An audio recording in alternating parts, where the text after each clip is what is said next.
Multiplying decimals with number chips. This is the St. Patrick's Day version. This is a digital lesson. It's a lot of fun for the students. They can move these colorful chips around their slide in order to solve the decimal multiplication. So it starts with explaining how to move the decimal point, and then it gives a couple of slides where they have examples, moving one place to the right, so that they're multiplying with whole numbers. And then when they get their answer, they're going to move that decimal point back. So here's an example of when they have to move the decimal point two places, so 2 times, and then in their answer they'll have to move it back 2 places to the left. So they're going to start on slide 5. They're going to move these number chips into the correct place to do their multiplication. And these problems get a little bit more difficult as they go.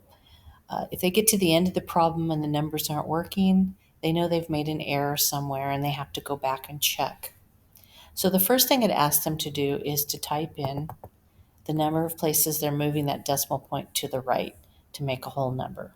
So here they're moving it 2 places to the right. Second row, they're moving 1 place to the right for a total of 3 places. So they have a movable decimal point also to place in their answer. So 7 times 5 would be 35. So you click and hold on the edge of the number, and then you can move it into place. I'm going to carry a 3, so 42 plus 3, 45. And I'm going to carry a 4, 56 plus 4 would give you 60. Now we look over here to see how many places we move that decimal point back.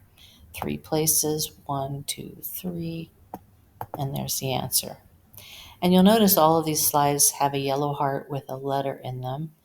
They're going to use that letter on the final slide to solve a St. Patrick's Day riddle. So they're going to match this letter with their answer. They're going to do the same thing on the next slide. And as you can see, problems get a little bit longer, a little bit more difficult as they go. And again, when they get to the end, these should be all of the answers from the previous slide. So they need to go back, scroll back through. When they find their answer, they're going to type in the letter that's in the yellow heart.